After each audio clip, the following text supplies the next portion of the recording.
Pessoal, muito boa tarde. Espero que estejam todos e todas bem aí, né? Hoje é 15 de março, a gente vai começar aí nosso terceiro encontro, né? A gente está utilizando a obra Imperialismo, Fase Superior do Capitalismo, né? Do Vladimir Ilyich, mais conhecido aí como Lenin. E hoje a gente vai ter, né, a apresentação da Bruna Castro, né? Que vai facilitar para a gente esse terceiro momento aí nosso, que é o penúltimo, né, desse livro, né? O próximo encontro aí já é o último. E aí, assim, galera, né? A gente está em um cenário, né, de novos ataques, né? Imperialistas, assim, e com o dos tambores aí da guerra, né? É sempre importante a gente lembrar de um líder revolucionário, né? Tão importante como é o Lenin, né? É fundamental. E é uma forma, assim, de reafirmar mesmo o papel, né, da importância do movimento comunista, né? Do papel e da importância de toda a classe trabalhadora, né? Como os maiores inimigos, né? Desse imperialismo. Então, a gente sabe que apenas a luta revolucionária, né, vai poder efetivamente romper, né, com as amarras do sistema capitalista, imperialista, né?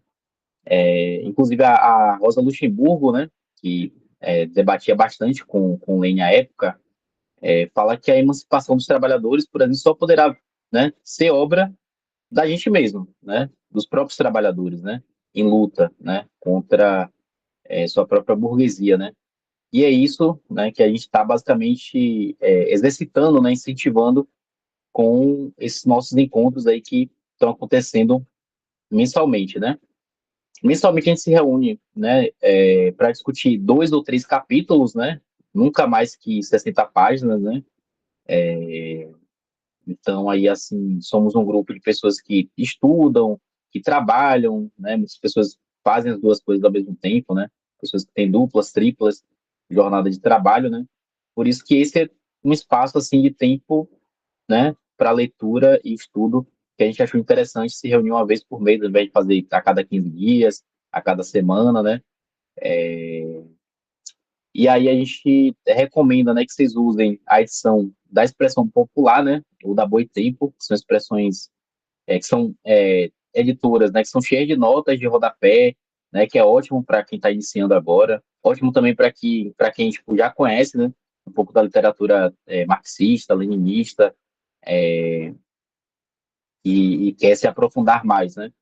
Mas aí, caso vocês não achem, né, com facilidade, haja visto que eu acho que o caminhão dos PDFs online não tombou ainda, né? Então, acho que esses 2 livros, tanto da expressão como o da Boitempo, estão restritos ainda à compra, né? Mas caso vocês achem, né, inclusive compartilhem lá no grupo, porque eu pelo menos não achei. E aí, caso vocês não achem com facilidade, recomendo usar a edição que está no site da marxist.org, né, que é excelente também. É um site cheio de textos, né, desde desse livro como outros também da literatura marxista. E aí, assim, o grupo ele é composto, né, como eu falei, por pessoas que têm experiência, com pessoas que, enfim, já têm algum tempo aí de iniciação no marxismo-leninismo, e incentivar sempre que vocês não tenham, né, medo de perguntar, né, desde o mais simples ao mais complexo. O grupo de estudos é justamente para isso, né? Pode fazer isso tanto nesse momento aqui, como lá no grupo, no WhatsApp, ou, por exemplo, no chat, né, quem está assistindo aí pelo YouTube, tem ali abaixo a opção de chat, né, que a gente está sempre atento a quem está comentando ali, deixando alguma dúvida, algum comentário, mas sempre incentivamos, né, que vocês estejam no grupo do WhatsApp, né, para a gente conseguir trocar uma ideia ali melhor, tirar as dúvidas melhor, né, enfim. Cada encontro desse, né, mensalmente, é importante que 1 ou 2 pessoas, né, se coloquem para assumir a facilitação de cada espaço, né. E aí, por exemplo, o próximo encontro, que vai ser o último, ele vai ser facilitado, né, por Jal, né, e a gente vai usar os capítulos 8, né, que é o parasitismo e a decomposição do capitalismo, né? O capítulo 9, crítica do imperialismo, e o capítulo 10, né, que é o lugar do imperialismo na história, né? E esse próximo encontro, ele vai ficar lá para o dia 19 de abril, né? 19 de abril, às 14 horas também, é sempre às 14 horas, uma vez por mês, sempre às 14 horas, e algum domingo. Enfim, e aí é isso, assim, tipo, a gente sente sempre, né, essa necessidade da formação política, né, da formação teórica, né, e isso, nos encontros, assim, ficou bem evidente para todo mundo, né, que a gente tem que incentivar mesmo, né, que as pessoas se organizem coletivamente, né. Teve até uma frase uma vez que eu trouxe da Lélia Gonzalez, né, que ela trata esse negócio de, ah, não, não quero me organizar, ou até, tipo assim, os meios de comunicação, a elite, não quer que a gente se organize, assim, enquanto classe trabalhadora, porque a gente é um risco, né, para esse tipo de dominação. Então, assim, você que é trabalhador, que é trabalhadora, tipo, se organize, porque é muito importante, assim. Também é, é isso, assim, todo encontro que a gente finaliza, a gente sai com aquela sensação do que fazer agora, né? Então, nos organizar politicamente, né? É o início, assim, da resposta, né? Seja no coletivo ali de bairro, de cultura, enfim, de estudo, local de trabalho, enfim, se organize, né? Eu, por exemplo, sou organizado, né, na UJC, né, no Partido Comunista Brasileiro Revolucionário, né, o PCBR. Sou também militante, né, e coordenador estadual aí do movimento Vida Além do Trabalho, né, que é o VAT. E atualmente, né, felizmente, estou ainda mais feliz porque amanhã, né, começaria, por exemplo, a aula na UNEB, só que eu estou formado. Então, eu sou estudante formado recentemente em filosofia na UNEB e é isso, assim. Após essa apresentação aí, eu peço para Bruna também se apresentar e já dar início aí ao nosso encontro. Pode ficar à vontade. Posso falar um negocinho antes, rapidinho, né? É rapidinho, Bruno, pode ser? Boa tarde, pessoal. Dale. Queria saudar todo mundo que está aí. Queria falar para vocês assim que ao longo dessa minha trajetória enquanto um militante, enquanto professor, assim, eu valorizo muito essa experiência de grupo de leitura, né? Assim, porra, eu durante a pandemia eu fiz alguns e assim, agora eu tô para vocês terem ideia, eu tô em 3 grupos de leitura. Estou nesse de Lênin, estou no de Clóvis Moura, e estou em outros também, assim, sempre discutindo, porque assim, a gente consegue aprender mais quando a gente compartilha o que a gente leu, a gente discute. Assim, infelizmente, eu estou inscrito com vocês desde o começo, só que eu não participei da leitura do Estado da Revolução, até me arrependo, porque realmente estava sem tempo. Mas, assim, eu pretendo continuar e eu acho assim, que a gente precisa dominar a teoria leninista, porque, para mim, ela é fundamental para que a gente consiga interpretar a realidade e conseguir intervir nela. Então, assim, essa experiência desse grupo de leitura assim, e dos outros, assim, elas são muito proveitosas. Eu tenho aproveitado bastante, assim, tenho conseguido assimilar bastante o que tem sido discutido, enfim, né? Então, vamos que vamos. Né?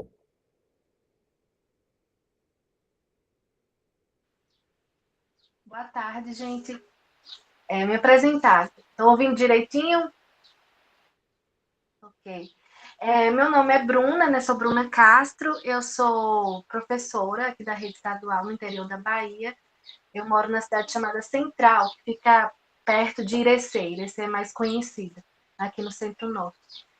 Sou professora de língua portuguesa, formada também na UNEB há pouco tempo, pouco mais do que você, Fernando, mas também sou nebiana. E bem, faço parte também aqui do PSOL, aqui em Central, atualmente secretária do PSOL, e sempre participei de formações políticas, né? Participei da formação marxista que o PSOL desenvolveu numa cidade aqui próxima, que é o Ibaí, que fica no pé da serra. Então, eu gosto de participar, né? Como a Alan falou, é um momento importante de dialogar e também de começar a intervir, né? Então, como o pessoal está aqui em Central de uma forma muito ainda inicial, a gente também iniciou, como eu falei para Fernando, a nossa formação aqui em Central, né? A formação marxista que vai iniciar no final desse mês. Então, a gente também está num caminho também de formação, né? Ideológica, porque é algo que a gente sente que falta muito, né? Aqui entre nós, entre a esquerda aqui do interior e de outros lugares também. Então, é isso. E também sou escritora, sou poeta, tenho umas publicações por aí. Enfim, é isso. Então, eu vou começar. Eu vou destrinchar o que eu compreendi, né, dos 2 capítulos lidos, e depois eu vou fazer uma relação com a atualidade, né? Como Lenin fala, é imprescindível fazer essa relação com o tempo de agora, né? Fazer essa crítica do que nós vivemos agora. Então, no capítulo 6, né, que é a partilha do mundo entre as grandes potências, é um capítulo que eu percebi de grande importância porque ele vai segmentar, ele vai reunir muitas coisas que Lenin já tinha dito anteriormente. Então, nesse capítulo vai falar sobre a partilha, né, que foi acontecendo ali entre as principais grandes potências do século XIX para o século XX, mas é importante ir revisitando o que Lenin foi colocando nos outros capítulos, nos iniciais, que ele explica, né, como foi que foi estruturado essa base da partilha. A partilha não aconteceu do nada, ela teve um desenvolvimento, né? Então, ele vai relembrando nesse capítulo 6, né, a relação tão estreita, né, dos bancos com a indústria, como é que o banco começou a ficar cada vez mais nessa intervenção direta na indústria das grandes empresas, dos grandes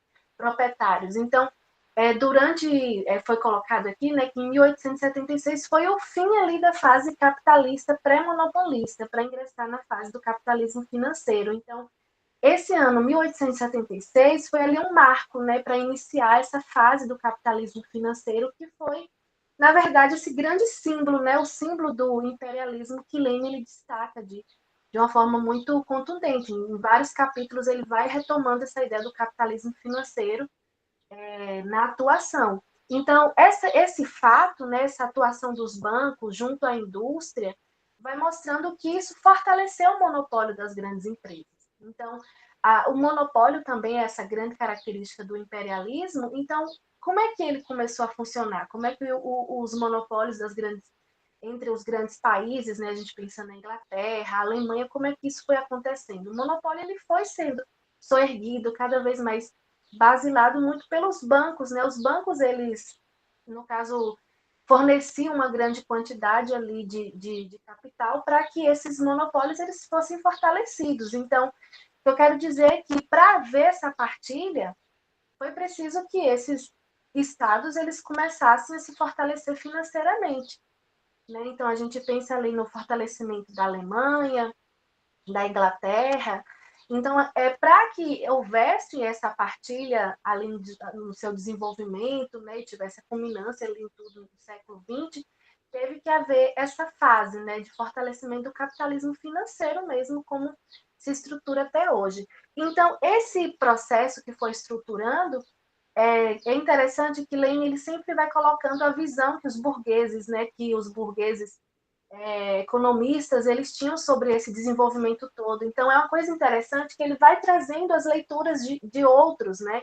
De outras pessoas, dos burgueses mesmos. Então, os burgueses eles diziam naquele período anterior, né, a esse fim da fase pré-monopolista, que a única solução para evitar uma guerra civil no Reino Unido, por exemplo, seria exatamente a expansão do imperialismo, a expansão do monopólio é, entre os países. Então, por quê? Havia ali no Reino Unido, naquele período, uma forte crise social, né? Tinha a população passando fome e também, né, a classe média ali teimando para manter a sua qualidade de vida. Então, a solução viável era fortalecer o monopólio para que evitasse essa crise social interna. Então, a ideia é sair para fortalecer por exemplo, a qualidade de vida da classe média que estava ali já descontente. Então, era a solução. Segundo os burgueses, isso era muito claro. Então, foi uma corrida que se iniciou para essa ascensão dos monopólios.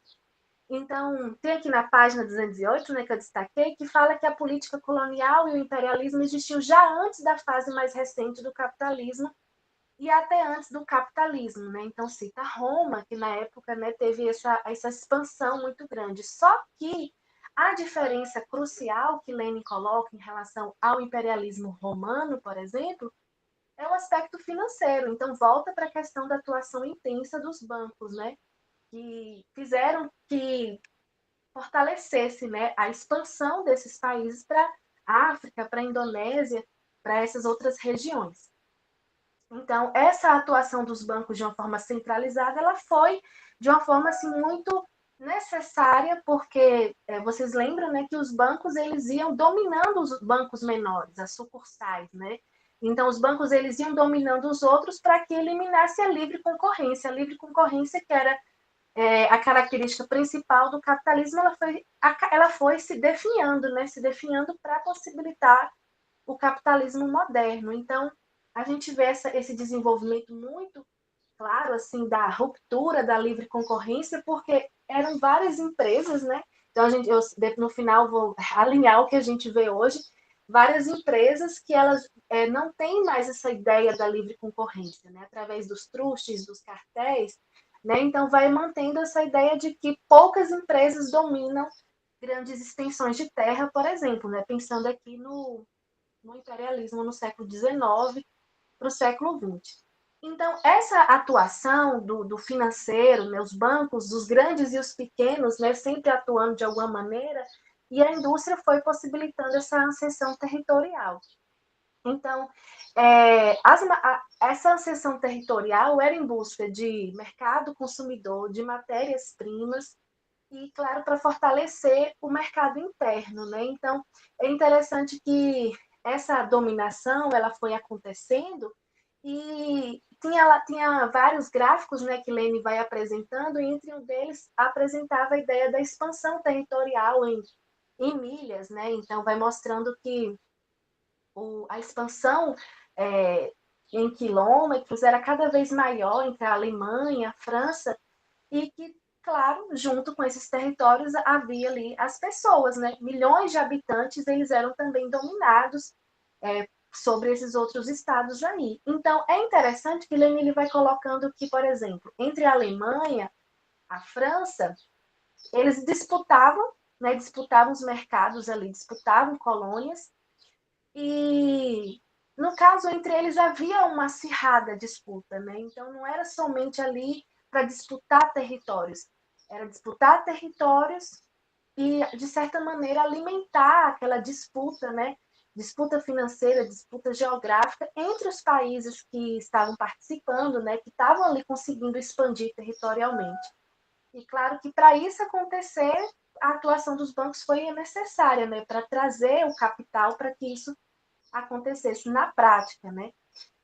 Tem aqui na página 211 uma parte bem importante que fala que para o capital financeiro não são apenas as fontes de matérias-primas já descobertas que têm importância, mas também as possíveis, pois a técnica avança. Então, isso aqui destaca, né, que a manutenção do poderio sobre as colônias, ela deveria ser mantida, não era algo que tinha um fim.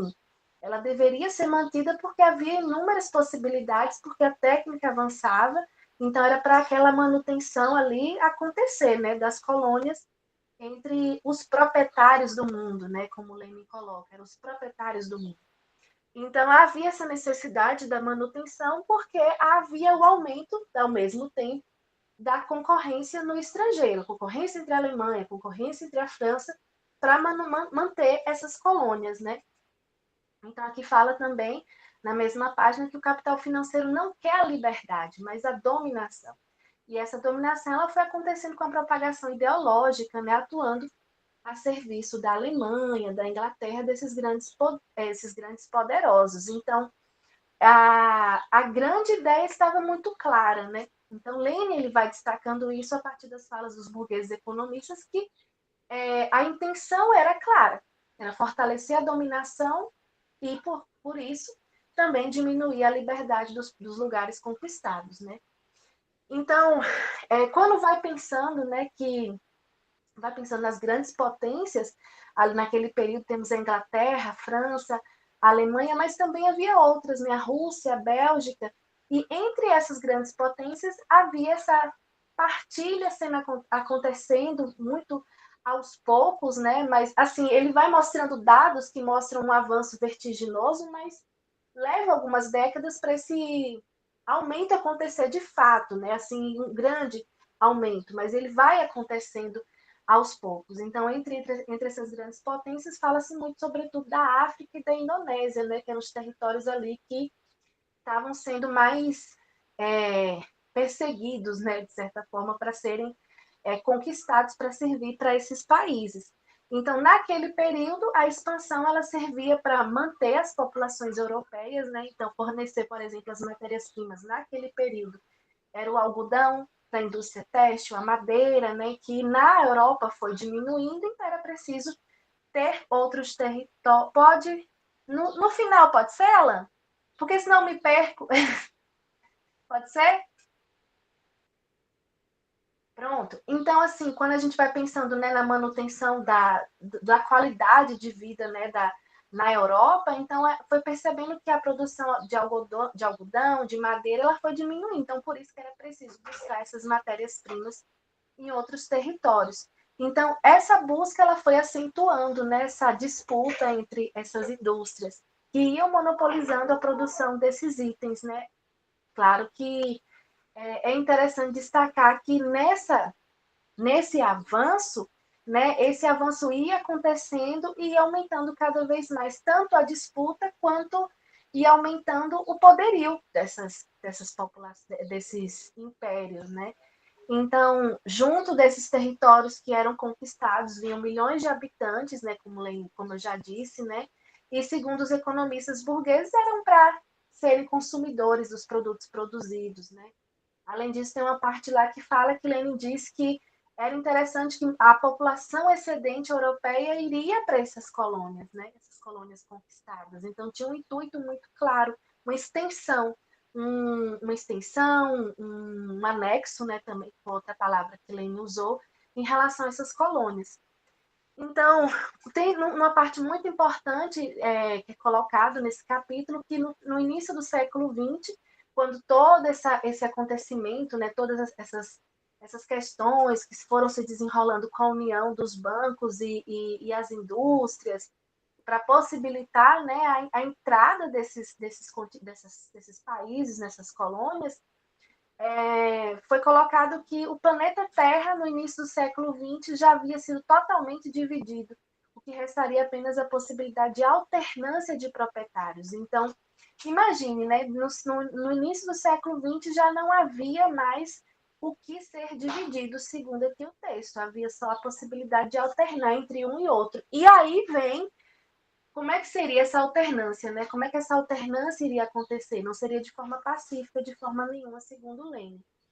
Então, ele destaca, né, que entre essas grandes potências, os que mais se desenvolveram foram a América, a Alemanha e o Japão, que eram mais jovens. Mas também tinha aqueles mais tradicionais, como a Inglaterra e a França, que avançavam de uma forma mais lenta, e também a atuação da Rússia, né, que também estava nesse processo aí de conquista de novos territórios. Então havia essa divisão nítida, e é interessante que além das colônias que já existiam na África, por exemplo, Lenin ele destaca as semicolônias. As semicolônias que ele cita como a Argentina e o Brasil, né? A Argentina, que seria uma espécie de colônia comercial inglesa, que dependiam financeiramente da Inglaterra, e Portugal, e já cita Portugal, né? Que no caso Portugal ele estava ali sob um protetorado inglês. Isso é muito interessante, né? Que quando Portugal ele estava ali independente politicamente, mas ele não era independente financeiramente, né? O que era produzido no Brasil vinha de alguma maneira da Inglaterra, tinha essa dependência muito clara, né, da Inglaterra sobre o Portugal, e isso acirrava para a Inglaterra a sua disputa econômica com a França e a Espanha, por exemplo, segundo Lenin, que estava ali em torno de Portugal. Então, era uma outra espécie de dominação, né? Uma espécie de dominação com essas semicolônias. Então, o que acontece é que, mesmo para aqueles países que eram politicamente independentes, entre eles havia uma dependência com essas colônias, essas metrópoles, né, no caso. Então, de uma forma ou de outra, havia a dependência com a Inglaterra, com a Alemanha. Então, para finalizar esse capítulo, né, é interessante que para os economistas burgueses a percepção era muito clara do que deveria estar sendo feito, né, entre os países, que era exatamente uma corrida contra o tempo, né, para abastecer as grandes potências. Então, ele fala, né, uma parte que era uma febre urgente de abastecimento que começava ali, dando início ao século XX. Então, foi uma corrida que foi se iniciando aos poucos e que fortaleceu o capitalismo financeiro, fortaleceu o imperialismo, essa nova ordem, né? Alguém quer comentar esse capítulo? Eu tenho uma observação. Na verdade, eu não queria, só queria meio ratificar mesmo o que você está falando aí sobre o papel fundamental dos bancos, né, nesse processo de transição do capitalismo industrial, né, comercial e tal, para o capitalismo financeiro, né?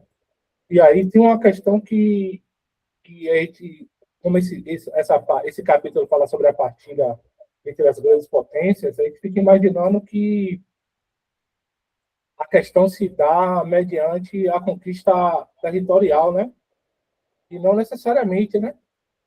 A gente leu na, no, na atividade passada sobre a subordinação dos estados sobre a dependência a partir do financeiro, né?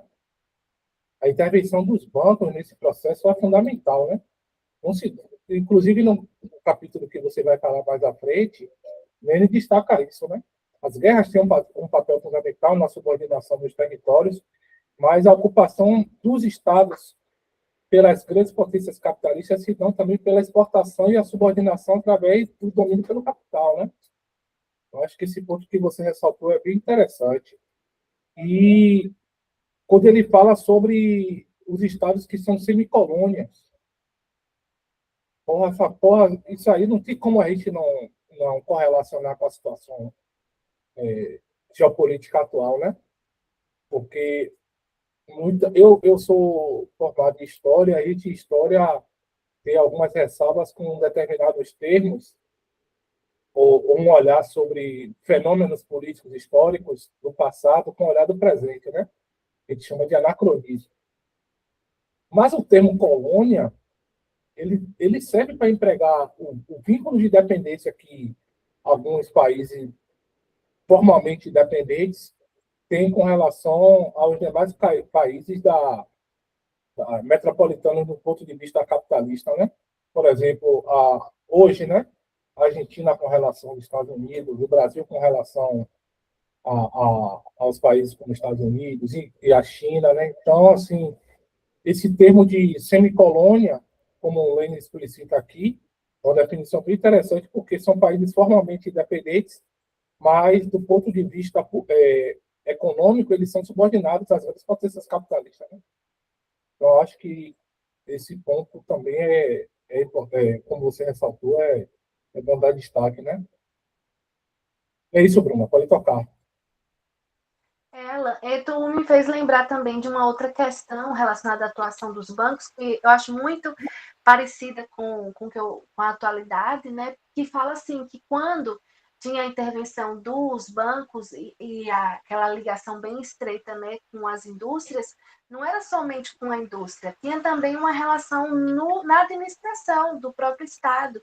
Então era necessário, entre eles havia ali um acordo, né, de inserir engenheiros, de inserir empresários dentro do governo para que isso ficasse mais sólido, né? Então, eram várias funções, né? Várias capilaridades para manter esse processo todo. Bem, o capítulo 7, agora, o imperialismo, a fase particular do capitalismo. Nesse capítulo, o Lenin, ele, além de ressaltar, né, algumas questões de como é que foi se dando o imperialismo do século XX também, ele vai trazendo ali algumas relações com outros teóricos, né, o próprio Kautsky, né, que vai trazendo algumas definições do imperialismo que, segundo Lenin, não são muito acertadas, não são muito coerentes, parecem mais uma ideia burguesa, né? Ele vai colocando isso. Então, eu acho interessante essa forma que o Lenin ele coloca sobre a realidade, porque ele ia analisando outras ideias, né? Analisando o que um burguês fala, o que é que os economistas burgueses eles estão vendo ali de toda essa situação, porque assim ele poderia ele conseguia contradizer, né? E conseguia analisar também qual era a linha de raciocínio, né? Entre essa classe. Então, nesse capítulo 7, vai falando do imperialismo, né? As características fundamentais do imperialismo na nova fase do capitalismo, nesse capitalismo financeiro. E aqui é colocado que é a substituição da livre concorrência capitalista pelos monopólios. E como foi dito nos outros capítulos, essa substituição ela foi assim acontecendo com os bancos, né? E não tinha como haver de outra maneira. E como a gente leu nos outros capítulos, no outro encontro, isso foi possibilitado exatamente porque entre esses países havia de certa forma, um acordo, né, para manter esses monopólios. Então, vai falando dos cartéis, dos sindicatos, dos trustes, que vão se fundindo, vão se unindo, né, em associações, né, o capital de uma escassa dezena de bancos que manipulam milhares de milhões. E aí, quando fala desses bancos que atuam dessa maneira, manipulando, são poucos, né? São poucas instituições, mas que atuam de uma forma muito densa, de uma forma muito assim acertada sobre as questões. Então isso acontece até hoje, né? Que eu vou citar depois. Então isso foi o que possibilitou também essa nova fase, né? O capitalismo financeiro que vai marcar o século XX, né? E até hoje, que é uma fase mais cheia de capilaridades, com as influências externas e que fez com que os determinados proprietários do mundo, como Lenin coloca, né, os ingleses, os franceses, os norte-americanos, né, expandissem seus territórios e suas riquezas, porque quando Lenin ele traz aqueles gráficos, as tabelas, né, que são muito interessantes de serem analisadas, de datas ali, por exemplo, de 1876, né, que foi um marco para a nova fase, para até 1914, geralmente, né, que ele faz essa relação de quando ele escreveu, dá para ver que é um aumento considerável assim do capital entre os bancos que participavam. Ele sempre cita poucos bancos, né? Tanto eu me lembro que ele falava dos Rockefeller, né, norte-americano. Então ia falando de outros bancos, um alemão, um inglês, um francês, mas são poucas instituições que somente entre eles havia uma forma, né, uma forma muito grande de poderio ali entre eles. Então, nesses gráficos ele vai mostrando que ao passo que aumentando os territórios e aumentando também a riqueza dos países, né, dos proprietários e também destes bancos. Então é interessante analisar essas tabelas juntas, né, também fazer essa relação. Então, esse vai havendo esse fortalecimento, né, e a manutenção dessas colônias para corresponder aos desejos, aos anseios da metrópole, né, como foi dito. A técnica avança, então deixa aquela colônia ali, porque ela vai servir de alguma maneira, né? Aí alguém falou, né, que essas famílias existem até hoje. É uma forma, assim, bem, uma hierarquia, né, que vai se mantendo. Os mesmos nomes, as mesmas famílias vão se mantendo. Então, aqui fala que aqui entre algumas das características do imperialismo, que Lenin coloca que tem a exportação de capitais, diferentemente da exportação de mercadorias, né, que adquire uma importância maior. Então, quando fala da exportação de capitais, a gente lembra do que aconteceu com o Brasil, né, quando a gente fala da semicolônia, que era considerada Portugal, porque o Brasil ele recebeu muito, né, ele recebeu essa influência, essa intervenção financeira inglesa, né? Então, isso era importante para manter ainda mais a dominação entre essas colônias, que é o que acontece hoje em relação aos Estados Unidos e outras empresas, né? Outras formas de mercadoria, outras formas de dominação. Então, com o aumento desses territórios, havia um número populacional incluído, né? É interessante destacar que entre essa população incluída nessa dominação, havia, claro, a violência, né? A violência para manter essa população, mais de 50 milhões de habitantes em alguns casos, né? Quando era colocada ali nas tabelas. Então, a violência, ela ia acontecendo. Né? Então, Lenin até destaca que para manter isso não havia uma ideia pacífica de manutenção, né? Havia somente ali o registro da violência mesmo, que foi o que aconteceu.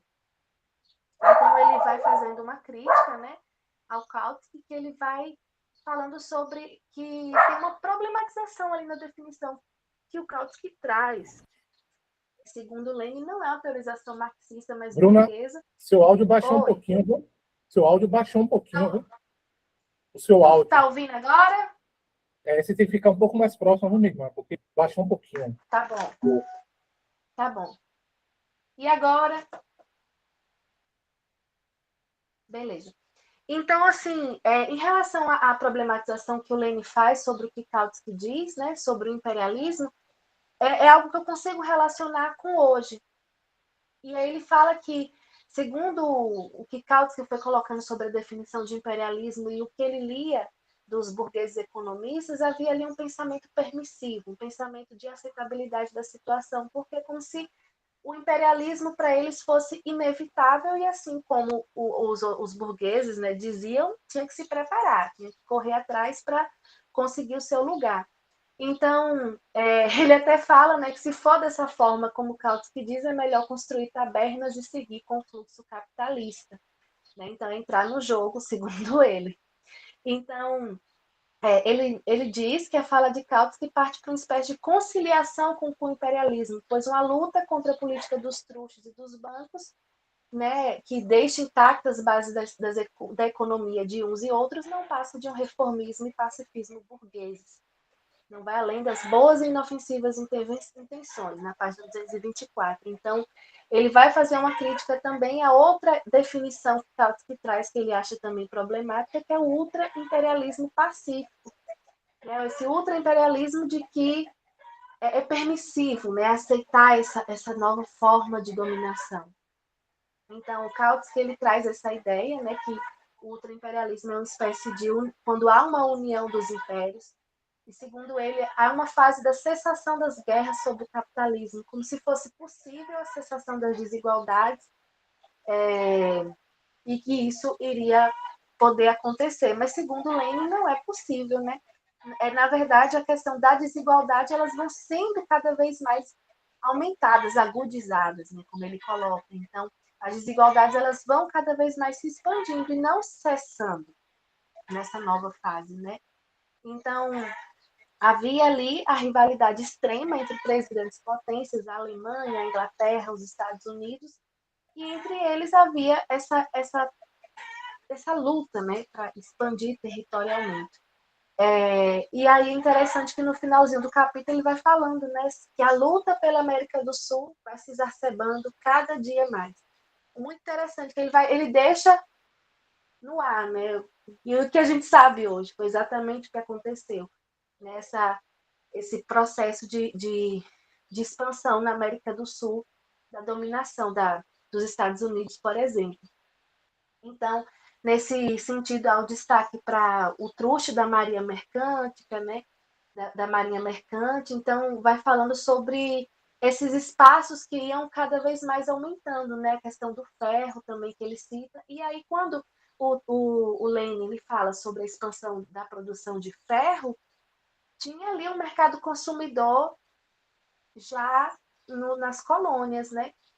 Então, além disso, além dos países que eu já citei, né, que eram considerados grandes potências, havia que, segundo Lenin, também outras regiões que se desenvolviam, mas ele fala, e é interessante destacar aqui, duas regiões em que o capitalismo financeiro estava fracamente desenvolvido, que era a Rússia e a Ásia Oriental. Um destaque para a China, ele colocando que o Japão ele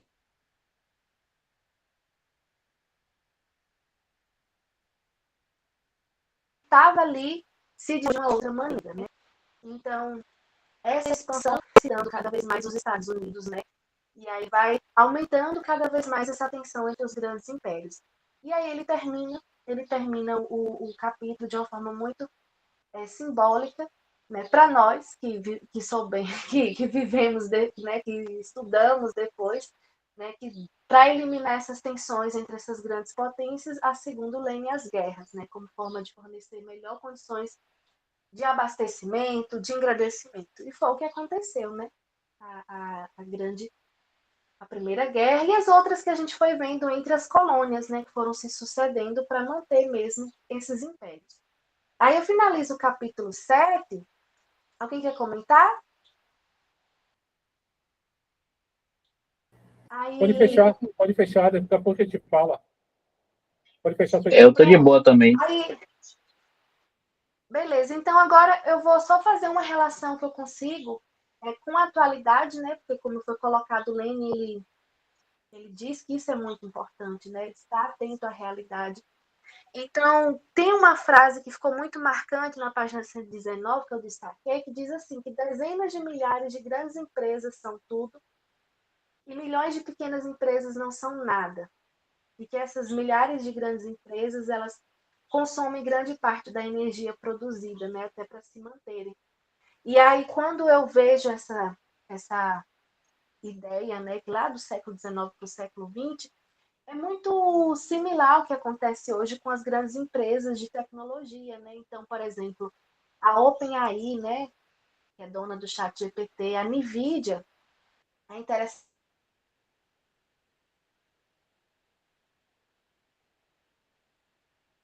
como vai sendo, de certa forma, tão assim parecida, né? Como que se tão similar que mentira, mas é exatamente o que Bruna, foi se sucedendo, né? deu, Entre essas duas empresas, grandes deu uma travada aí. Agora voltou. eu Pode continuar. vou retomar um pouquinho. Beleza. E travou de novo, Então, hein? eu estava dizendo assim, né, que entre grandes. Travou de novo? Aham. Faz o seguinte, E desliga a aí? câmera, Tá aham, ouvindo? desliga a câmera e continua falando, que aí fica melhor, que para de travar. Aí Beleza. Estão ouvindo agora? daqui a pouco você liga de novo. Tô ouvindo normal. Pode ir. Pronto. Então, tá dizendo assim, né, que, por exemplo, tem grandes empresas hoje de tecnologia, né, como a OpenAI e a NVIDIA, que entre elas são norte-americanas, né, e entre elas há uma divisão do que acontece, né, no fornecimento de tecnologia, no fornecimento de chips, por exemplo. Então, são duas grandes empresas que elas estão ali disputando, né, territorialmente outros locais, né, de atuação de suas ferramentas, de suas tecnologias. Então, da mesma forma que acontecia antes, né, num determinado lugar havia expansão ali de um acirramento, né, entre poucas empresas. E aí, entre essas duas empresas, né, que são norte-americanas, elas vão capitalizando o mercado. E é interessante que, da mesma forma que Lenin ele destacava as falas dos burgueses economistas, é interessante também destacar aqui a fala do dono dessa NVIDIA, né, que eu li recentemente, que é muito interessante. O dono dessa NVIDIA, né, da NVIDIA, que é a principal concorrente da OpenAI, ele falou o seguinte, que sejam proprietários dos meios de produção de sua inteligência. É o que ele fala, né? Ele fala ali como se fosse um coach, enfim, entre as pessoas que o seguem. Então, há uma ideia muito clara, muito explícita, como o Lênin também destacava antes, que qual é a ideia entre eles? Sejam proprietários dos meios de produção de sua inteligência. Então, é isso que eles estão fazendo. E vai havendo cada vez mais o acirramento entre essas duas empresas norte-americanas. Né? Então, quando eu falei antes, né, que a atuação dos bancos era muito necessária, mas não era somente a questão financeira, também a questão ali da inserção no governo. Então, tem ficado cada vez mais claro, né, que no governo norte-americano tem uma entrada maciça desses empresários, desses grandes donos aí da tecnologia, da inteligência, né? Então, tem só um caso aqui que eu acho interessante destacar em relação a essa inserção desses empresários no governo norte-americano e o que é que isso influencia, né, sobre nós que consumimos, né, a OpenAI, por exemplo, e consumimos o Google, por exemplo, diariamente. Então, já em relação a outras empresas também de tecnologia, tem a conhecida Palantir, né? A Palantir, ela hoje trabalha para o governo norte-americano. E trabalhar não é de uma forma muito assim, como eu posso dizer, imparcial. A Palantir, ela atua exatamente com objetivos bem claros, né? Então, por exemplo, o dono dessa Palantir é o Peter Thiel, e a Palantir ela trabalha com dados. Então, uma das funções da Palantir, por exemplo, é localizar estrangeiros em situação irregular. Mas o que é que esse Thiel tem aí de tão importante? Ele é tão importante que ele contribuiu para a alavancada política mesmo do vice-presidente atual dos Estados Unidos, que é o James Vance, né? Então, em 22, o dono dessa empresa, ele fez uma doação ali na eleição, na campanha do atual vice-presidente, uma soma muito grande, né? Então, ele tem essas relações muito hoje muito claras, né? Então, eles são chamados de intelectuais oligarcas, são chamados de novos legisladores da infraestrutura tecnológica, são chamados de técnico-autoritários, são empresários que estão dentro do governo, então exercendo cada vez mais esse poderio, e é muito explícito que entre eles há exatamente uma ideologia, né, muito clara de extrema-direita que vai se acendendo. Mas como o Lenin coloca, né, em relação à leitura que é feita sobre essa situação, eu acho muito interessante destacar que quando eu li sobre isso, eu li naquele jornal O Le Monde, né? E o que é colocado no Le Monde são os fatos. Colocado que é assim que está acontecendo, que o Vale do Silício agora não é mais só um centro de tecnologia, mas também constrói impérios, mas não há nada a ser feito. Então, é a mesma ideia que Lenin colocava com esses burgueses, né? Então, eles falam sobre a situação, dão a situação, mas não há uma forma de intervenção. É algo muito passivo, é como o Lenin colocava, né? Então, para ir finalizando, né, minha fala, tem uma parte interessante de Lenin que ele diz que até uma parte dos grandes patrões encontram-se de fato completamente submetidos a umas poucas centenas de financistas milionários. E é o que acontece hoje, quando falando lá no início daquelas duas empresas norte-americanas de tecnologia que fornecem chips, por exemplo, hoje a OpenAI e a NVIDIA são as principais fornecedoras de chips para a Europa. Então estão ficando cada vez mais dependentes. E é interessante que entre eles há uma questão explícita que só pode ser negociado em dólar. Então, é uma manutenção ainda mais, né, da influência norte-americana, e aí quando entra as criptomoedas, mais ainda. Mas é exatamente como o Lenin ia destacando. São pequenas empresas, são grandes empresas, né, que estão ali alimentando um grande círculo vicioso, né? E agora com outras mercadorias, com a nova forma de mercado aí, com a produção de inteligência. Então, minha fala de hoje é essa. Obrigada pela oportunidade, Fernando. Muito bom, Bruna. Fenomenal. Assim, excelente apresentação, né? Cada capítulo aí que você comentou foi bem comentado. E agora, pessoal, a gente abre para o momento, né, de dúvidas, momento de comentários, né? Então fiquem à vontade aí. Alan, Roberta, Sueli, Jal, Paulo, fiquem à vontade aí. Quem vai ser a primeira pessoa aí a lançar uma dúvida ou um comentário?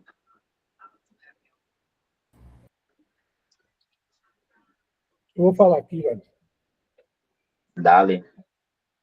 Rapaz, Lane passou essa parte. Eu já li o livro todo, né, velho? Aí eu tô relendo para clarear as ideias, assim, para ter uma discussão com vocês. Assim. É o livro todo, Lane quebrando e amassando o cálculo. As concepções de cálculo são que a gente chama, dentro do campo marxista-leninista, de esquerdista, né, velho? São posições totalmente equivocadas do ponto de vista da interpretação histórica e do fenômeno do imperialismo, né? Como ele chama, né, a formação que ele chama de ultra-imperialismo, né? Só que ele vê esse superimperialismo como uma tentativa de cessação das guerras. E não é verdade, pô. Não é verdade. É, a ideia é justamente o contrário, né? E a crítica que Lenin faz é que a formação desses trustes, eles não atenuam as diferenças entre as classes. Na verdade, elas acentuam, né? Então, assim, essa observação que Lenin faz sobre imperialismo é muito mais coerente e muito mais crítica à realidade do que as observâncias de Kautsky e dos outros teóricos também que ele critica, né? Eu queria só, assim que a gente, já que Bruna se preocupou em falar muito sobre a atualidade, eu acho isso extremamente válido, e aí Fernando colocou no chat aí falando dos Rockefeller, a gente pensar assim sobre. A gente está no meio, a gente está no meio de um processo de uma guerra aí, né? Que na verdade é um ataque, né? Que os Estados Unidos fez ao Irã, que fez anteriormente a Gaza. A gente pensar sobre a influência do sionismo, né? Tem pessoas que acham que o poder do sionismo dos judeus, né, sionistas, do Estado de Israel, sobre os Estados Unidos é maior do que o contrário, por conta desse lobby e influência que o sionismo tem, inclusive, né, no mercado financeiro norte-americano.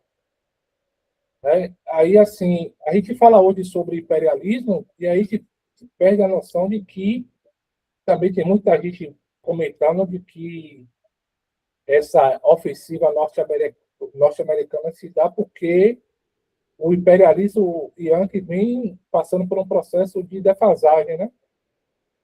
Aí eu queria, assim, a partir das obras, dessa obra especialmente, dessa leitura que nós fizemos de Lenin, que medida a gente pode pensar sobre a influência do lobby sionista e também sobre se realmente a gente pode imaginar que está tendo um desgaste do imperialismo norte-americano, que é imperialismo.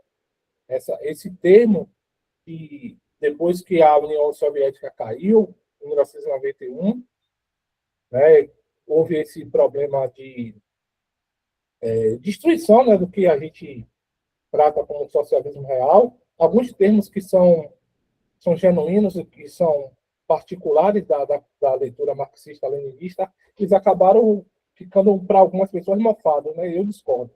Ninguém fala mais de proletariado, né? Ninguém fala mais de burguesia, ninguém fala mais de imperialismo, e a gente sabe que esses termos eles são corretos até hoje. Né?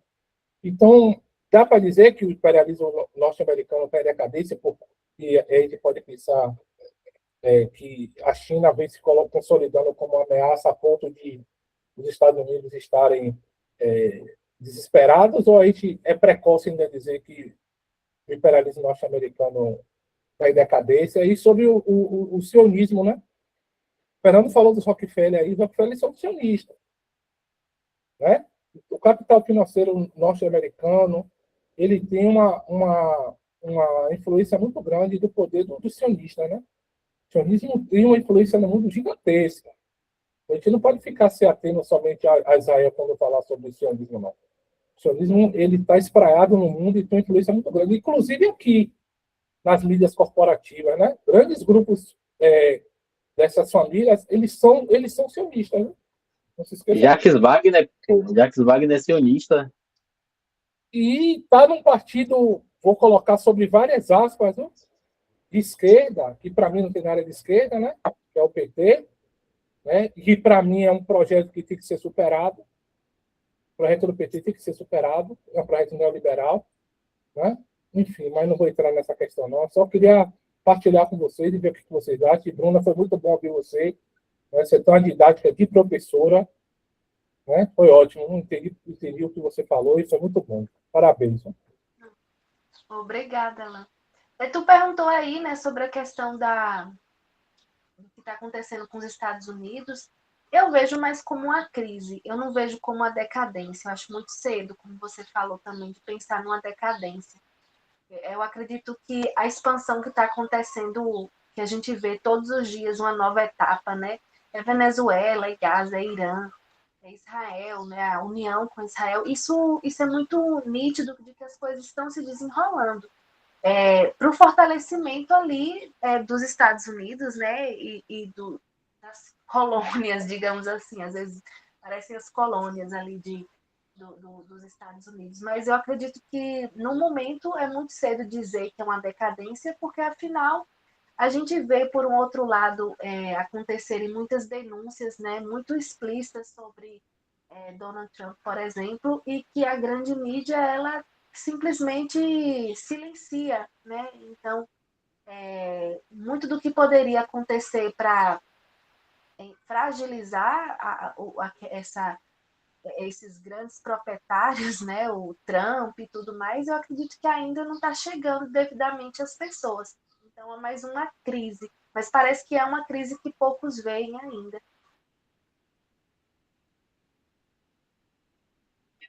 Eu concordo muito com a Bruna, assim, e é isso, assim, tipo, se a gente for pensar, por exemplo, como que a Grã-Bretanha, né, tipo, a Inglaterra perdeu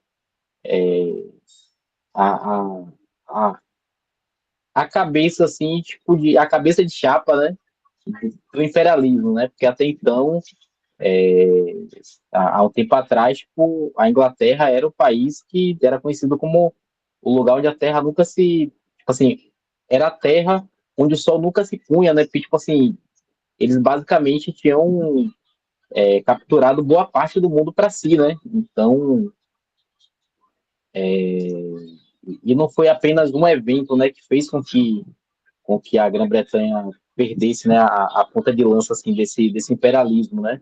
E hoje está mais como um país subordinado, né, dentro da cadeia imperialista do que um país como os Estados Unidos, que hoje é o país tipo, né, mais imperialista assim do mundo, se tornou os Estados Unidos, né?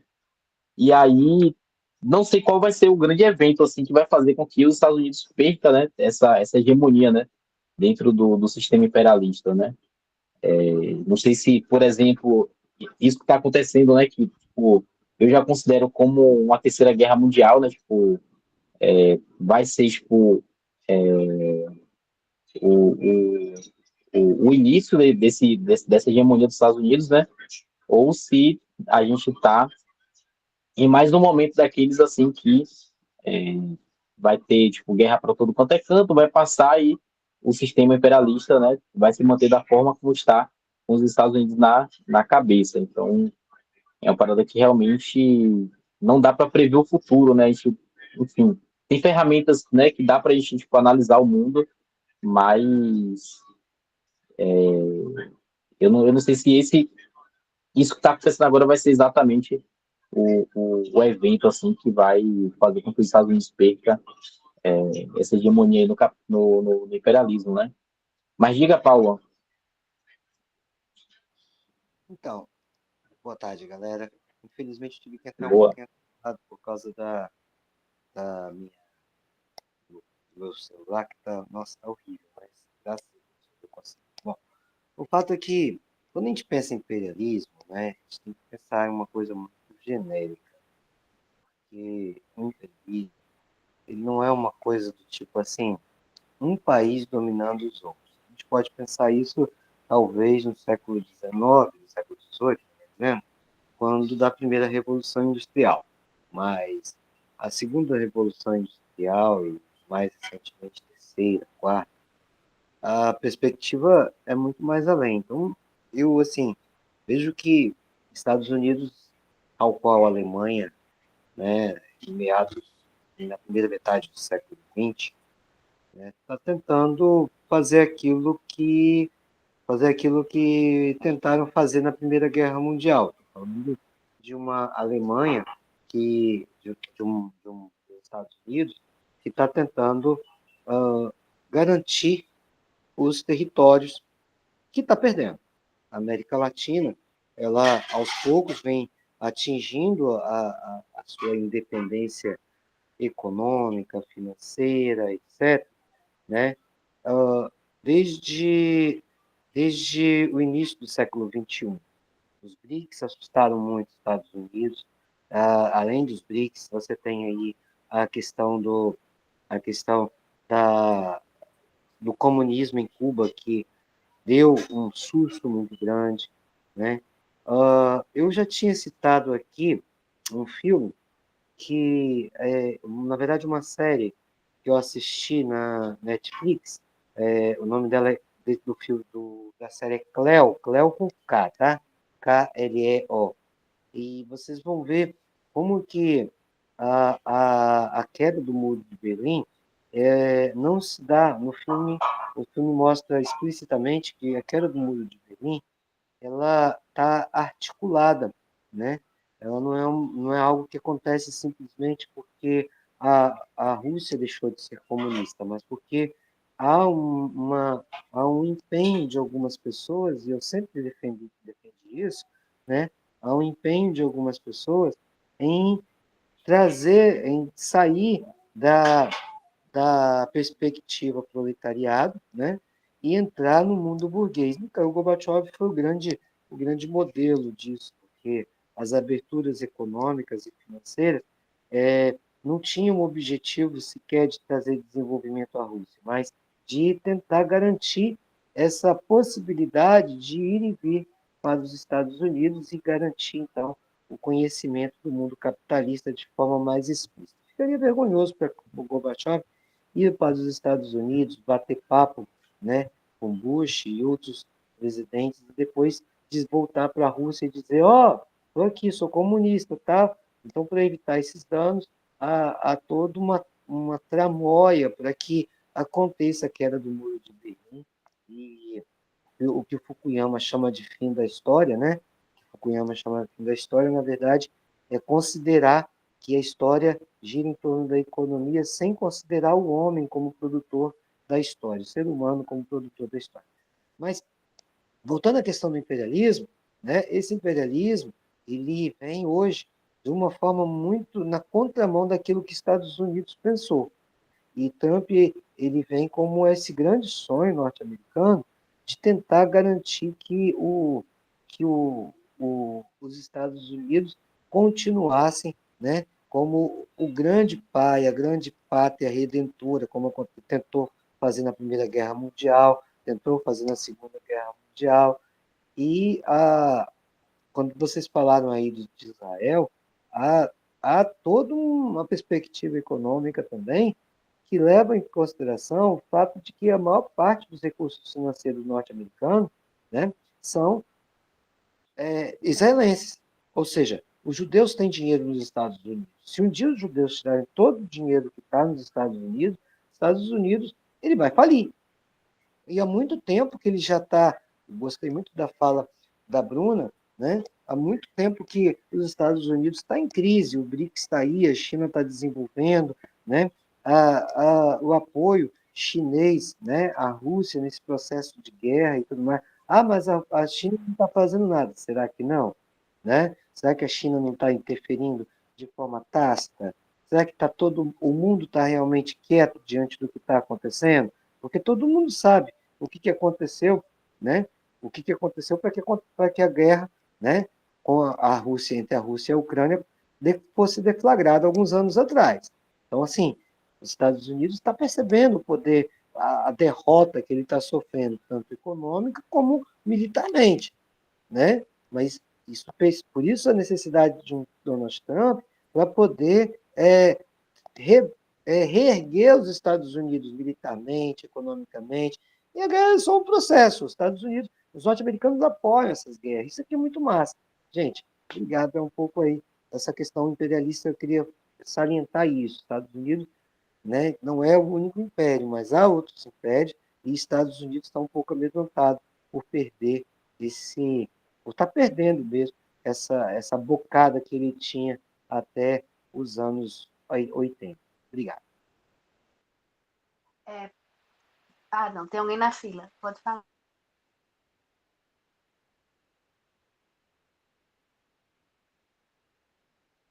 Se estiver falando, o áudio tá mutado já. Eu tinha visto que tinha alguém antes de mim, por isso que eu fiquei calado. Então eu me enganei. Mas primeiro pedir desculpa, né? Eu entrei um pouco atrasado aqui, a correria do dia a dia. Mas consegui pegar, eu acho que do meio para o final da apresentação da camarada. E parabéns, camarada, ótima apresentação, como Alan pontuou aí. Professora, mesmo, não sei se você é professora ou está indo para a área, mas muito bom mesmo, foi bem explicativo.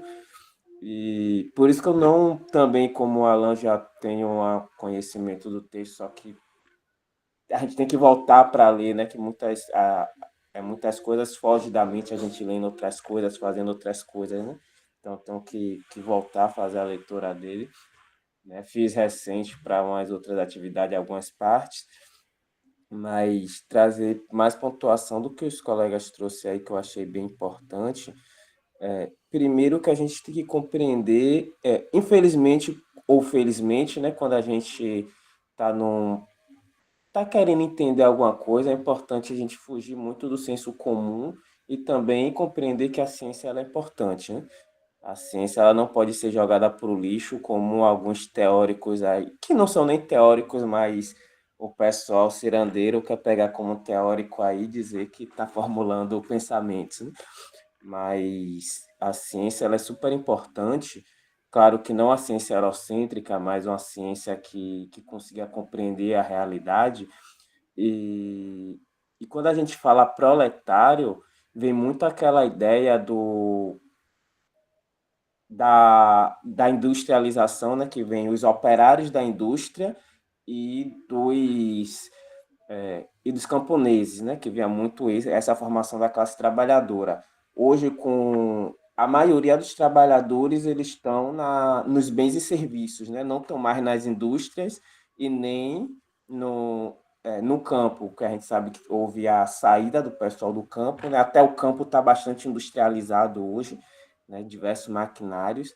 Então, há essa discussão se o conceito proletário abarca também os trabalhadores do setor terciário, como é chamado, né, que é o setor de venda de bens e consumo, né, que é justamente quem trabalha em call center, quem trabalha como doméstico, doméstica, garis, né, essa galera que está fora de indústria e do campo.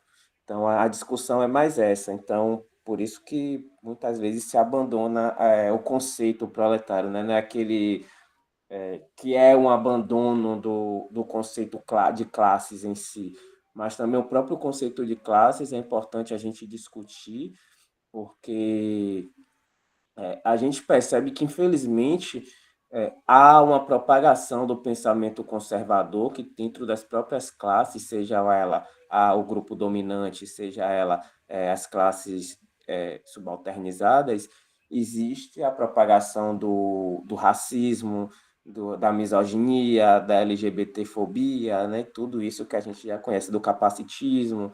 Então, também essa é uma discussão que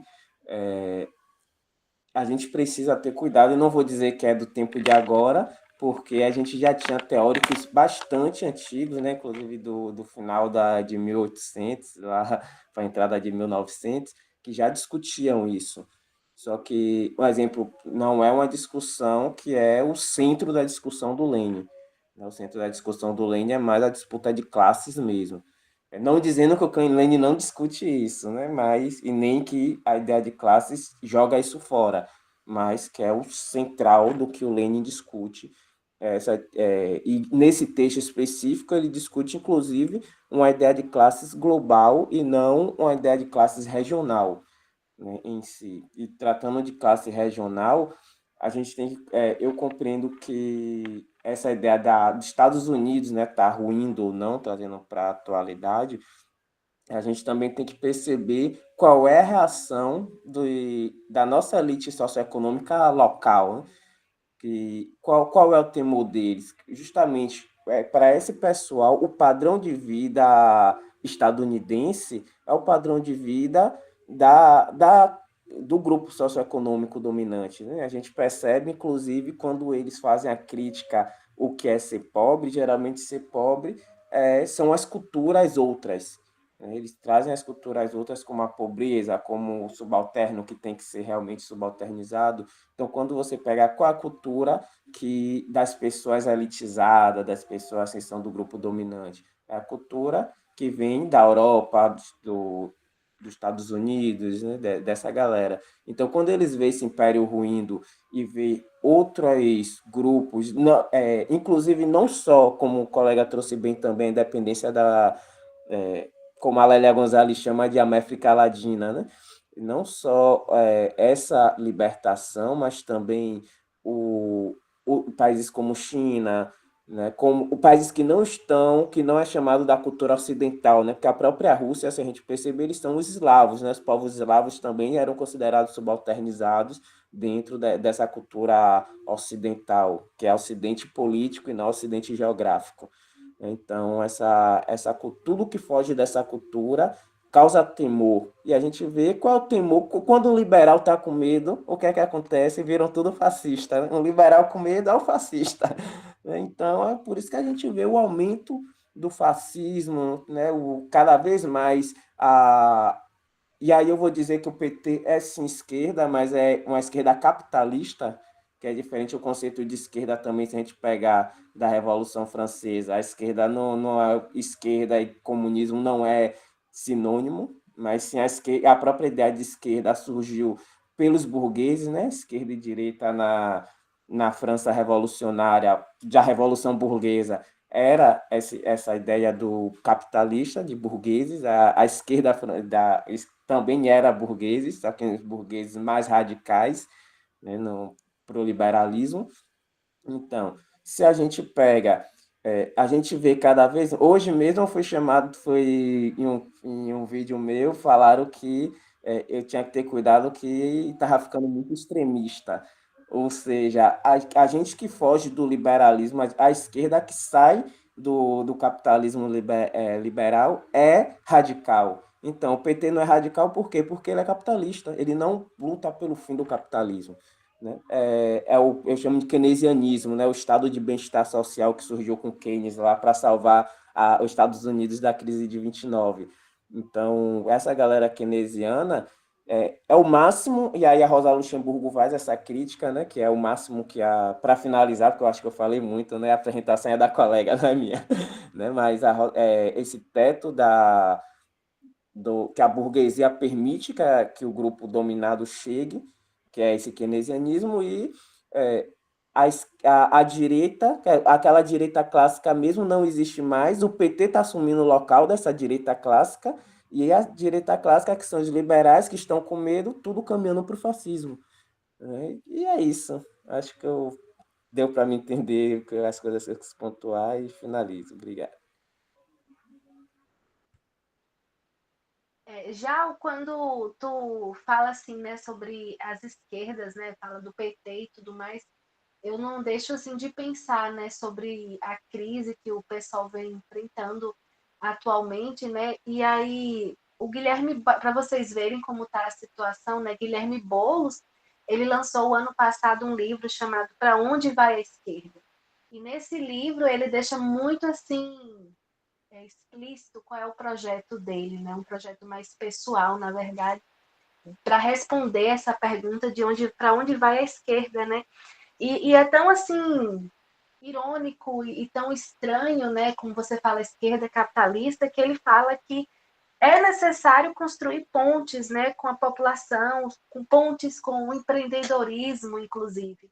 Então é essa ideia que o Guilherme Boulos ele está trazendo atualmente, tanto que foi por isso que houve toda essa cisão, né, dentro do PSOL mesmo, para não se juntar ao PT, mas é a ideia de muitos, né, de se juntar ao PT para ter essa ascensão, né, de alguma maneira para eles, né.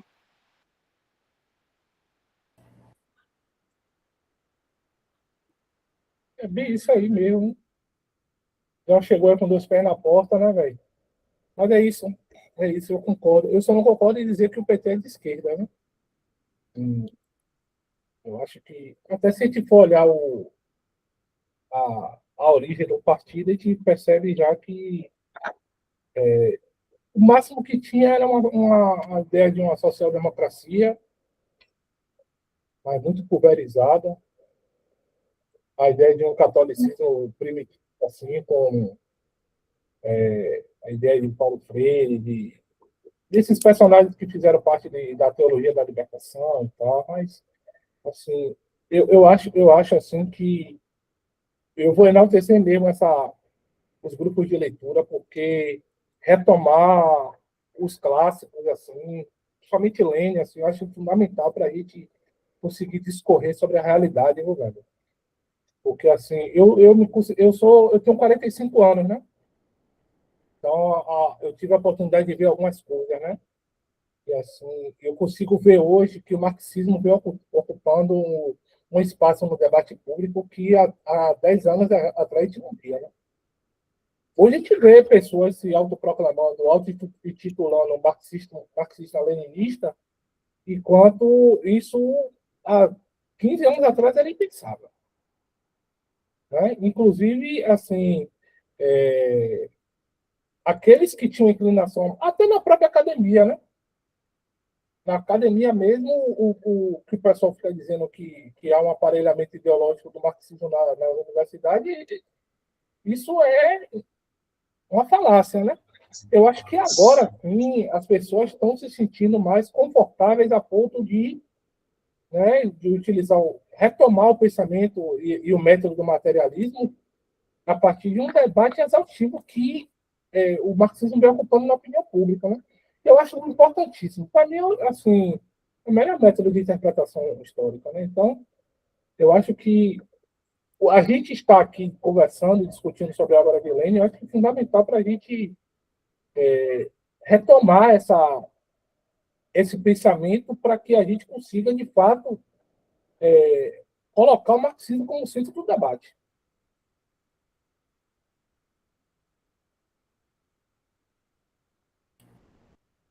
Pode falar, viu, Paulo? Obrigado. Então, eu tenho uma certa preocupação quando a gente entra nesse debate, se PT é esquerda, se PT é direita, se o PDT é direita, se o PDT é esquerda, se o PSB é direita, PSB é esquerda. Porque a gente tem que ter um certo cuidado, porque o que é direita de fato, né, é aquilo que se convencionou chamar lá na Revolução Francesa. Se a gente entra nesse debate, existe uma frase célebre de Lenin que diz o seguinte: um passo atrás para seguir em frente. É o momento em que Lenin, né, traz para a Rússia uma gama de indústrias, né, e a industrialização chega à Rússia em pleno momento de revolução. Quando a gente pensa em Lenin nesse momento histórico, né, eu particularmente falo como um grande admirador de Lenin, é estratégico o que Lenin faz naquele momento histórico. E aí, quando a gente pensa da, nessa discussão atual, o que é esquerda, o que é direita, o que é classe proletária, o que não é. Então, assim, por exemplo, quando a gente pensa em pobreza, se vocês pegarem uma autora do serviço social, ela vai dizer, a Sposati, se não me falha a memória, ela vai dizer o seguinte, que há uma pobreza absoluta e uma pobreza relativa. Então, o conceito de pobreza não pode ser definido assim de qualquer maneira, né? Outro conceito é o conceito de classe, né? Então, assim, conceito de classe, a gente tem que ter cuidado, porque o conceito de classe, ele abarca trabalhadores, mas também vai abarcar um grupo de empresários, mas vai abarcar também servidores públicos, por aí vai. Então, nós temos conceitos que são muito assim, muito complexos para a gente trabalhar dentro daquilo que nós entendemos como comunismo. E eu, particularmente, como comunista, me chama a atenção como que a classe trabalhadora ela é chamada para o comunismo. Então, assim, se a gente pensa, por exemplo, a classe trabalhadora que consegue se convencer pelo que a gente chama de ideologia, né? Eu, inclusive entendo como poder, como ideologia, que a classe empresarial traz para ela, né? A gente vai ver como que o conceito de comunismo assusta a classe trabalhadora. Não porque o comunismo seja ruim, porque o comunismo para nós trabalhadores é de extrema importância. Mas para a classe trabalhadora, né, quando o capitalista vira para ele e fala assim, ó, tá vendo? Quando a gente fala que vão fazer a reforma agrária, é porque vão pegar seu apartamento e vão dividir com 10 pessoas. Opa, peraí, eu não quero dividir minha casa com ninguém, minha casa é só para minha família, né? Então, assim, como que isso tem chegado à classe trabalhadora, para que a classe trabalhadora entenda que comunismo não é tirar o que ela tem, porque geralmente ela não tem nada, né? Geralmente a classe trabalhadora não tem nada, né? E entregar para ninguém. É pegar o que o empresário rouba de nós trabalhadores, né? E distribui conosco trabalhadores. Essa é a grande sacada do comunismo.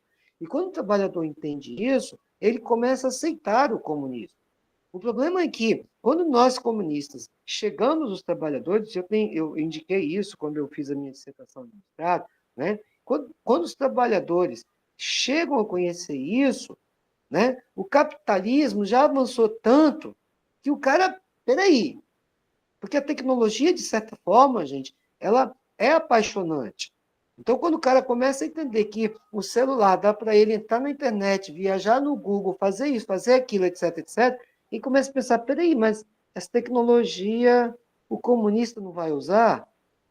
E começa, então, uma série de dúvidas na cabeça do sujeito, né, que vai para além daquela casa que ele achava que ia dividir com outros trabalhadores. Vai para além daquele salário que ele pensa que vai dividir com os trabalhadores, com os outros trabalhadores.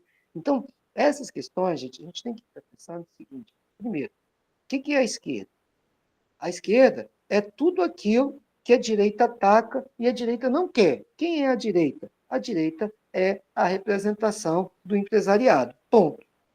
Essa é a grande sacada. Então, os privilégios são para os empresários. O financeiro é para os empresários. O Estado é para os empresários. Eu estava vendo recentemente, no curso que eu estou fazendo, uma discussão que houve entre um dos maiores educadores da educação brasileira, que eu gosto muito, que é o Saviani, né? E ele falou uma coisa que eu particularmente já tinha percebido, mas nunca tinha comentado, né? Dessa separação entre o que o comunismo prega e o que o Paulo Freire defende. Porque quando a gente parte para pensar nisso, e o Saviani faz essa questão, teve um momento que ele chega para Paulo Freire, então, até aqui nós vamos caminhar junto, daqui para frente eu vou caminhar para o outro lado, porque nós não acreditamos nisso aqui. Né? Então, quando a gente entende isso, a gente começa a perceber, né, que o que fizeram com o busto de Paulo Freire no Ministério da Educação na gestão Bolsonaro foi criminoso para nós educadores. Mas isso não quer dizer que eu, comunista, vou ser 100% favorável ao romantismo que Paulo Freire pregava. Mas o que a direita quer é exatamente isso, é oprimir os trabalhadores. Então, eu preciso tirar a estátua de Paulo Freire e dizer aos professores, você vai ensinar qualquer outra coisa, menos Paulo Freire. Embora Paulo Freire, para mim, comunista, não vai atender, porque eu tenho uma outra visão de mundo. Não sou romântico como Paulo Freire. E aí, para finalizar, né, quando a gente pensa direita e esquerda, para finalizar, é importante a gente entender o seguinte, se o Lula está atendendo em algum momento, né, as dimensões que o capitalismo quer, é porque nós temos um Congresso muito ruim. E aqui para nós, como foi o impeachment de Dilma em 2016, a gente está muito perto de um impeachment de Lula. E não é muito longe, não, é muito perto. Porque a direita, até agora, está tentando fazer tudo para trazer o Lula para dentro das criminalidades que ela pratica. E assim que ela conseguir, ela está precisando só de um pezinho, assim que ela conseguir, ela dá o golpe. Eles viram que não conseguiram o golpe em 2023, 8 de janeiro de 2023.